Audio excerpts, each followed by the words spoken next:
Hi everyone, welcome back to our Chinatown Soup Tea Club. You remember our last episode, we did a Shangtu,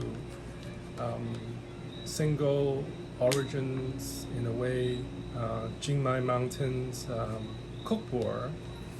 So to follow up that Shou Puerh idea, which you already have a single origin one, today we're going to do a vintage 1998 Kunming factory 7581 Shou Puerh. This is a brick.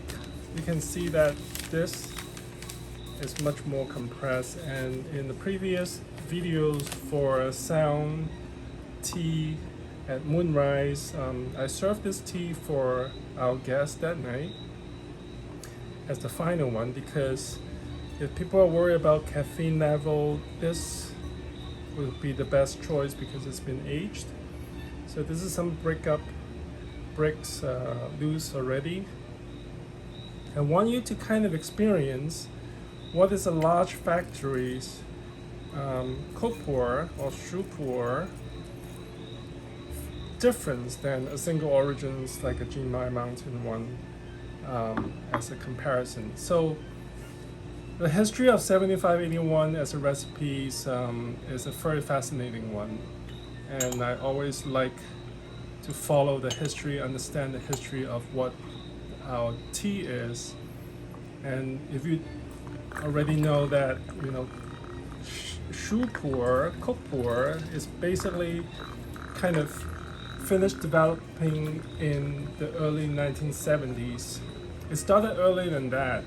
From Maroon factory, Kunming, and Shaguan, they all try to create the idea of how to ferment the tea and kind of use that to kind of mimic a Shou Puerh that's been aged for at least 20 to 30 years in the Hong Kong environments. Because really, if you like to drink puer, it really all started of that kind of idea of how to age, how to drink, how to store. They all really just end up going back to Hong Kong in the 1950s. So when we are doing a Shou Puerh, just like last time with the Shangtu, you really want it to wake up.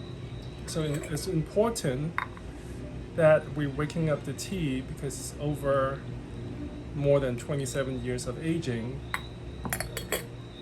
Especially today is just a raining day, it's almost like 90 degrees humidity.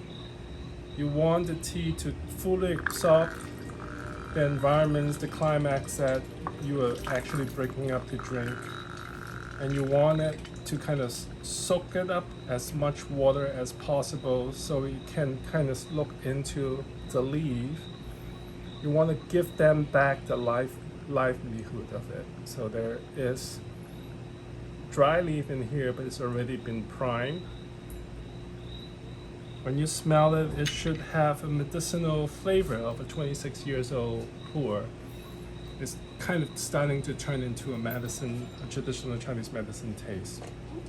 So after the rinse, what I want you to do is not to rush this tea because it's been waiting for you for 26 years.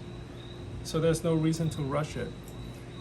When you do the first pour, let all the bubbles come out because there's still a lot of gaps inside, in between the leaves. You want that to express itself. Don't worry about wasting it in a way, meaning that, oh, I'm gonna just make it too strong. It's okay. It's really let the tea speak for itself. You can see the color turns almost kind of maroon, dark brown in that color. And this will be our experimentals of understanding the first sip of this tea and see what's the message is from it. So what I'm going to do, I'm going to save 1 cup to see the difference, and I'm going to drink a little bit of this color. You can see the shininess of the color of the water, which is very important. Make the water kind of alive in that sense.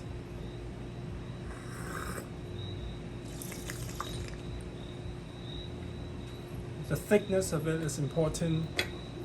The thicker doesn't equals to better, but how it goes down to your throat, the smoothness of that.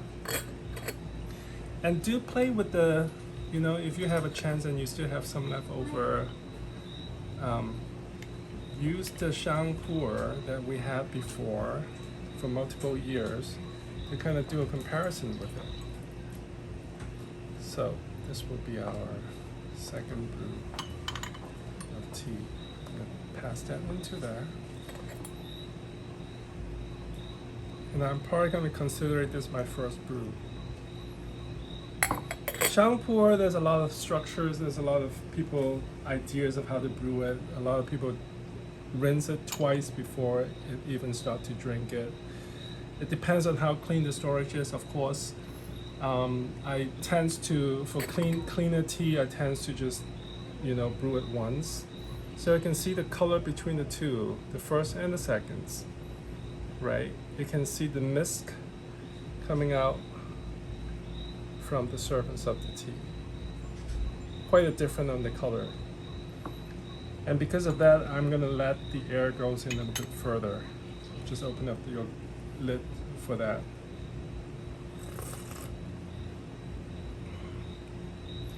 It's a very slow down tea, especially any black tea. I consider this a black tea because it's artificially fermented. This is not what you call a dark tea. People, I don't even know that meaning. But this is definitely not a Shou Puerh, which is a post-fermented tea.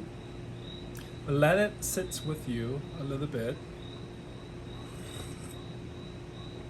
You'll start to feel the aromatic of it.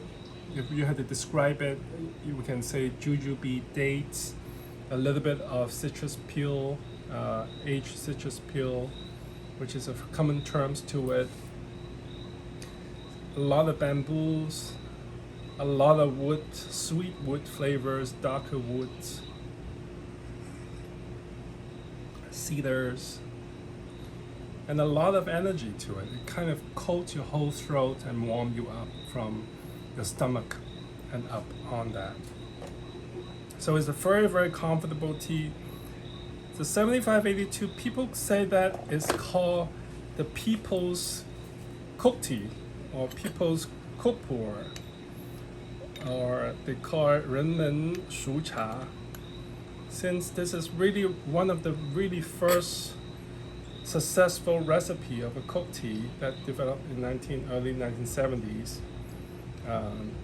mass produced starting in 1975. That's why it's 7581. The usage of the leaves are 5, 6, 7, 8, 9, 10. There's many versions of it. The beginning versions of it use a lot of 8 gray, large leaf. The gray is the 1 is the smallest, 10 is the largest. There's a lot of 8, 9, and 10. Almost 50% of it is 10 gray tea, which is the largest leaf. That's why you can see it's strong. And 30% of it, 30% of it is the 9 gray, and then 20% of it is the 8 gray. The grading decisions contribute to how strong the tea is, I would guess, and in my limited knowledge to it. The bigger the leaf holds more nutrients and holds more woodiness to it. And to break down the woodiness, it takes time. So using large format grading, the tea tends to age a little bit more rounder and takes longer. And you can see the difference between my first, second, and my third brew in here. Still going very, very strong on it. And when you smell this, the aging of it comes through. It's clean. The most important thing about drinking Shou Puerh is the cleanliness, the cleanness of the water that's going down to you. Third cup.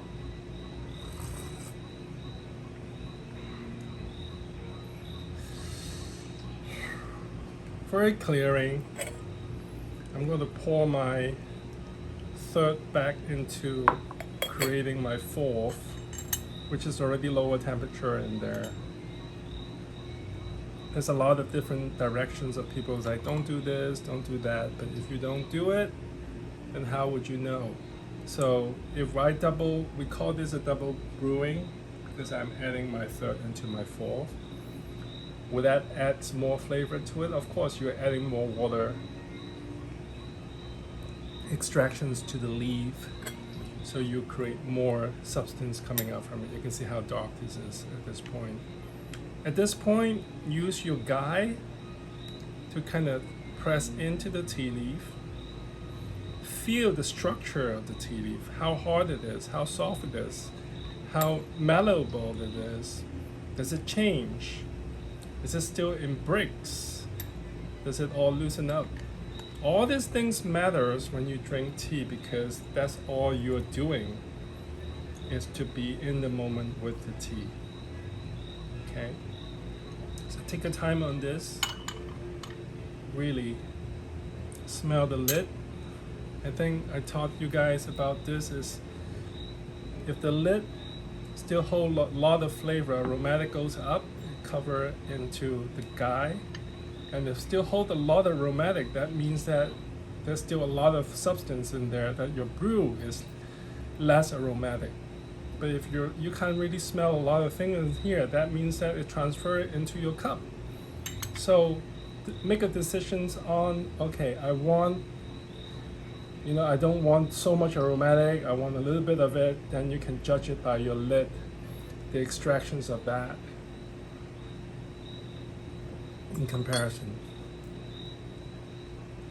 So it's a much stronger brew because I double brew that with, and on my fifth brew, I'm over pouring it.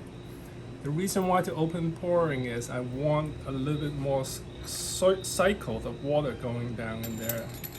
And I'm gonna take the top off. And then I'm gonna cover it and let the aromatic goes into the lid and tell me what's going on with the tea and the aromatic level in there. I'm going to finish up a little bit of my fourth.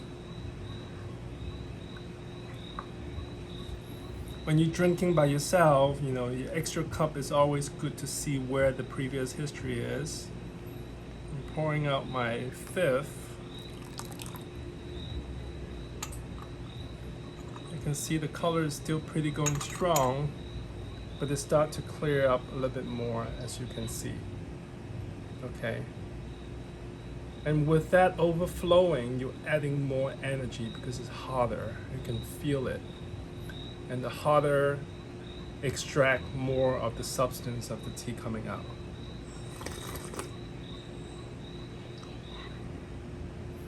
I tend to like more of a diluted versions of it, which is on the fifth cup, because you can really taste a lot of elements of it, rather than in the previous cup is so condensed that sometimes you want to just sit with that for at least 5 to 10 minutes.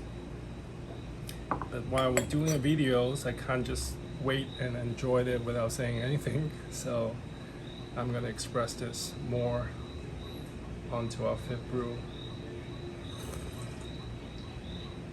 And kind of focus on where your sweating is coming out from. Is this coming out from your forehead? Is it coming out from your chest, your back? Is it coming out from your stomach? So those are the telltale signs of understanding where the energy is residing in your body.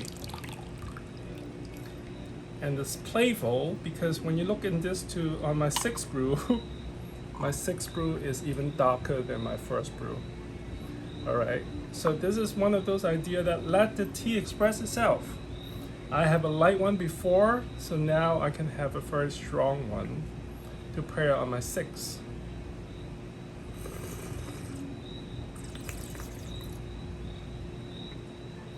The dates really coming out.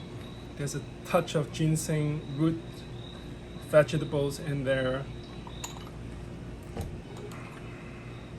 The energy is really, really strong and focusing. And is again, this is, we call it, the people's Shou Puerh, and it's not to be fancy about it. And if we make it fancy, that's really defeated the purpose. Something that is so for everyone, something is so for not making it into, a luxury items. A lot of people put those labels in it and it turns into something else. But it's almost like if it's a cat, you put a tiger skin on it, it won't become a tiger. It's still always a cat. Okay, so this is my 7th brew. And you can see again the difference between the two. But you can really see the mist that floating on top of this surface really attracts me, with the color difference of the golden rims and the internal of it. This is definitely a recipe cake. Most big factory cake that came out before the 90s, they are all recipe, meaning mixing different mountains into the cake. And the reason why is, first is to make it consistent. Second is also a medicinal point of making sure that it's not too yin, it's not too yang, it's not too hot, it's not too cold. It's a balance. It's important to drink tea with harmony, not just for the aromatic. If you're a newcomer, of course, aromatic will attract you. Oh my God, that lychee flavor, that's lilac, the roses, the honey, all that thing is very easy to satisfy. But those things are a little bit more shallow if you compare it to the harmony of the tea. So look for the harmony. The harmony will reside in your body that you feel neutral, you feel calm. Because if one thing shout too much, you become excited. So it's a different way of drinking it if you focus on the harmony, and then you can apply this harmony to all of your tea experience. The balance is the most important part of it. So hopefully, I hope you enjoy this Shou Puerh from 1999, the loss of the laser break. And the materials they use is very, very different from the nowadays materials they create in 7581. A lot of smaller factories create 7581 because almost like 8582 or 7542 because it's popular, right? So when it's popular, people tend to go for it. But if you want to taste what is an old school taste of a Shou Puerh, our episode 14 will be the one for you to kind of taste it. Okay, this is our 8th brew now, and you can see the color difference between the two. And when we go in to see the leaf itself, you can see this is still pretty much a lot going on in there because it's still pretty hard, you see. And it needs to be breakable. That doesn't mean that it doesn't have elasticity to it. And those things are important to observe. So join us on the next one, and I will be in Hong Kong sourcing more tea in Shenzhen, Guangzhou, and all that kind of Hong Kong storage in a sense. Maybe we find some old good oolong tea from there. So thank you for joining us again, and thank you for your support. I hope that people's been to that tea and sound, enjoyed it, and this will be a reminder of that experience that night. Thank you guys.